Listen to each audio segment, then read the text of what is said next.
Matapos ang halos 4 na buwang pananahimik ay nagsalita na ang wise na misis na si Neri Naig matapos maabsuelto sa isinampang kaso laban sa kanya.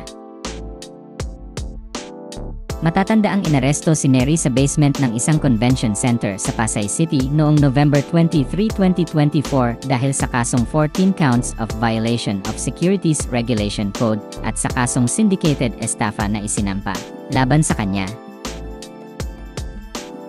Sinabi naman ng legal counsel ni Neri sa official statement noong March 4, 2025 na ibinasyura na ng Pasay City Regional Trial Court ang lahat ng pending cases laban sa negosyante. Kaya naman sa post niya sa kanyang social media account nitong Biyernes, March 21, 2025, ay binalikan ng aktres ang pinagdaanan niyang pagsubok at pinasalamatan din ng negosyante ang mga taong hindi umiwan sa kanya. Sa kanyang post sa social media, sinabi ni Neri na hindi raw niya lubos maisip kung paano siya napasama sa most wanted list sa Pilipinas. Matatanda ang sinabi ng Public Information Office Chief ng Southern Police District na si Police Major Hazel Asilo sa programang At the Forefront ng Bilyonaryo News Channel noong November 2024 na rank 7 si Neri sa listahan ng mga wanted sa police station level dahil sa dami ng counts, sa laki ng piyansang babayaran, at sa bigat ng kaso na isinampa sa negosyante.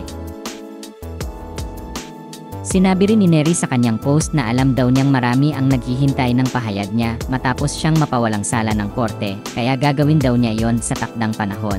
Ngunit hindi raw niya akalaing mararanasan niya ang arestuhin siya ng mga pulis at magsuot ng uniforme ng isang bilanggo. Ayon pa sa kanya, isa raw iyong malaking bangungot sa isang kagaya niya. Dagdag pa niya, sa kabila ng lahat ng masasakit na salitang ibinabato sa kanya, ay mas pinili raw niyang manahimik. Anya, sa kabila ng lahat, the labels, the ridicule, the judgment, I chose silence. Because I've learned that when we are in pain, it's easy to say things we don't mean. Pero hindi ako yun. I refuse to let anger or hurt define me. Some celebrated my lowest point, ginawa pa akong content para pagkakitaan. They judged me, questioned me, and discredited my hard work. Pinasalamatan naman ng wise na misis ang mga taong hindi naniniwala sa mga akusasyon laban sa kanya, sa mga taong hindi siya tinalikuran, at sa mga taong patuloy siyang sinusuportahan. Binigyan din ng aktres ng malaking pagpapahalaga ang hindi pagbitaw sa kanya ng asawa niyang si Chito Miranda. Tinawag ni Neri si Chito bilang hero ng buhay niya.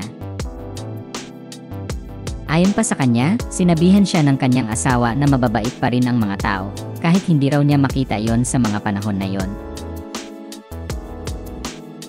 Sa huling bahagi ng kanyang pahayag ay sinabi ni Neri na kahit hindi siya maituturing na wise sa mga panahong dumaan siya sa pagsubok, ay sinisiguro niyang hindi siya kailanman nanloko, nanlamang, o nagnakaw sa kahit sino.